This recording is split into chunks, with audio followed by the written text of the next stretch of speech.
আসসালামু আলাইকুম সবাইকে। আজকে মাইলস্টোন স্কুলের যে বিমান দুর্ঘটনা হয়েছিল গত বছর, ঠিক এমন 21শে জুলাই দুপুর 1টার পরে যখন ছুটির ঘন্টা বাজছে, সবাই বাসায় চলে যাবে, তার কিছুক্ষণ ঠিক তখনই একটা কিছুক্ষণ পরে আমি সেদিন তৎক্ষণাৎ কথা বলতে পারি নাই। আমি বলতে পারেন যে অনেকটা স্ট্যাচু হয়ে গেছিলাম, বিকজ আমার কাছে এতটাই খারাপ লাগতেছিল। আমি 1 সপ্তাহ পরে বলছিলাম যে পাইলট জীবিত ছিল, পাইলট চালের উপরে পড়ছে, টিনের চাল যেটাকে বলে, যে আপনার বিমান বাহিনী নিয়ে গেছে, তারপরে এখানে নাকি পাইলট মারা গেছে। তো এটা কিন্তু তখন ঘটছিল হচ্ছে যে ইউনিট সরকারের আমলে, আপনার যখন নাকি ইউনিট সরকারকে আপনার মব দিয়ে আপনার বিব্রত করতেছিল, 365 দিনই মব হইতো আর কি। একদিনে দুইটা তিনটা করে আন্দোলন থাকতো তখন, এটা আমরা সবাই দেখছি। তো আমি বলছিলাম যে আসলে কি যে এটার সুষ্ঠু তদন্ত কতটুকু হয়েছে আমি জানি না, তবে আজকে যেই আমি একটু খবর নিলাম, দেখলাম যে 28 জন বাচ্চা মারা গেছে। হ্যাঁ, আল্লাহ তাদেরকে শহীদ করছে, আল্লাহ তাদের ভ্যাস নসিব করুক। আর হচ্ছে যে ওনাদের যে মা বাবারা আছে, জানি না কিভাবে বেঁচে আছে। আমি সেদিন বলছিলাম কথাগুলো, 3জন টিচার মারা গেছে, আর হচ্ছে 3জন গার্ডিয়ান মারা গেছে, আই মিন অভিভাবক। তো এখন ওদেরকে আপনার, যে জন্য আমি এখানে একটু আজকে কথা বলতেছি, সেটা হচ্ছে যে 5 লাখ টাকা করে দেওয়া হয়েছে। কাদেরকে জানেন? যারা বেঁচে আছে। অনেকে আছে যে ইন দ্য ফিউচারে সার্ভাইভ করতে পারবে না, কারণ আগুনে পোড়া রোগী তো কেমন হয় জানেন।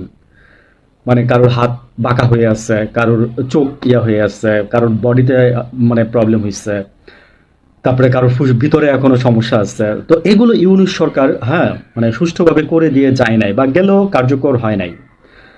আমি যেখানে ফোকাস দিতে চাচ্ছি সেটা হচ্ছে যে এই সরকার যদি ফোকাস দেয়, আমি বলবো, কারণ যারা 5 লাখ টাকা করে যারা যে মানে বেঁচে আছে তাদেরকে দেওয়া হয়েছে, তাদের গার্ডিয়ানকে, তাদের ট্রিটমেন্টের। তো আমি বলবো যে যে কজন বাচ্চা বেঁচে আছে তাদেরকে স্কুল ফ্রি করে দিচ্ছে, পড়াশোনা ফ্রি করে দিচ্ছে। আমি বলবো যে তারেক রহমান সরকারকে, যে এই বাচ্চাগুলোর আপনারা যে 5 লাখ টাকা করে দিচ্ছেন, এটা আপনি বাড়ায় দেন। হ্যাঁ, মা বাবারা নেয় নাই, সেটা তারা ডিক্লাইন করে দিচ্ছে। ওইভাবে হয়তো ব্যাপারটা আছে। আর যাদের মারা গেছে তাদেরকে কয় টাকা দিচ্ছে আমি জানি না, বাদ দিচ্ছে কিনা তাও জানি না। এনিওয়ে, আসলে এই খবরগুলো আমাদের হচ্ছে মূল নিউজ। আমাদের বাচ্চা মারা যাচ্ছে। আমাদের সেদিন মানে আরেকটা নিউজ এর মধ্যে একটু বলি, মা বাবা বাচ্চার মাথায় বাড়ি দিয়ে মেরে ফেলছে। তারপরে পুলিশ তদন্ত করে বের করছে বাবার আগের মাথায় মারছে কেন, মেয়ে প্রেম করে বলে 3-4টা। তো আমরা কোন দিকে যাচ্ছি বুঝতেছেন তো? তো একটার মধ্যে আরেকটা ঢোকাই দিলাম, সরি, কিছু মনে করবেন না। তো এই মাইলস্টোনের যে বাচ্চারা আছে, এখন যারা সার্ভাইভ করতেছে, তারা এখনো মানে ট্রমার মধ্যে আছে, তারা এখনো সুস্থভাবে লাইফ লিড করে উঠতে পারে নাই। বিকজ তারা এখনো বলতেছে যে বিমানের শব্দ গেলে আমরা, মানে মনে হয় যে বিমানটা এখনই ভেঙে পড়বে, এরকম মনে হয়। তো আমার আরেকটা মেসেজ, সেটা হচ্ছে যে পাইলট জীবিত ছিল, পাইলট জীবিত ছিল তখন। পাইলট, এত মানুষ মারা গেল ওইখানে, পাইলটকে নিয়েও গেল, তারপরে আর পাইলটের কোনো খোঁজ নাই। তাও 3-4 দিন পরে নিউজটা, 4 দিন পরে নিউজটা হয়েছে, কিন্তু পাইলটকে তো নেওয়া হয়েছে তখনই।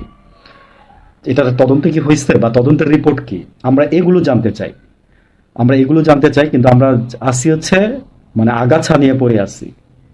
এনিওয়ে, আমি আবারও যে মা বাবারা বেঁচে আছেন তাদের কথা বলবো যে আল্লাহ এই বাচ্চাগুলোকে ভ্যাস নসিব করুক। তাদের মা বাবাকে আল্লাহ এই শোক সওয়ার ক্ষমতা, হয়তো এতদিনে তারা অনেকটা সয়ে গেছে, তারপর অনেক মা হয়তো পারে নাই, পারবেও না কখনো জীবনে কোনো দিন, যার যাই সে জানে। আর যারা বেঁচে আছে তাদেরকে এই মানে তাড়া করে ফিরতেছে এই দুর্ঘটনার সব কিছু চোখে মুখে।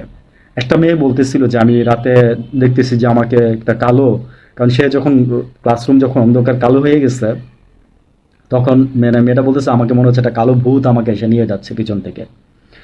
এখনো তারা ট্রমার মধ্যে আছে। তো আমরা এইদিকে একটু নজর দিব। আমি এই সরকারের দৃষ্টি আকর্ষণ করছি এই দিকটায়। আমরা অনেকেই ভুলে গেছি, কারণ আমরা ওই যে ওই জাতি না।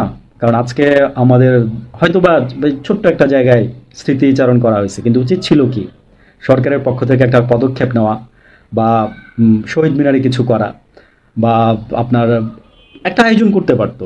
মাইলস্টোন স্কুলে যদি আজকে শুনতাম যে তারেক রহমান সাহেব গেছে, তাইলে ভালো ছিল না? অনেক ভালো হইতো। এবং এখানে কয় টাকা আর যাইতো, মানে অনুদানগুলো যদি আপনারা দেন বা দিতেন, বা ওই বাচ্চাগুলোকে যদি আপনারা আবার সুস্থ করে তুলতেন বা তুলেন সামনে।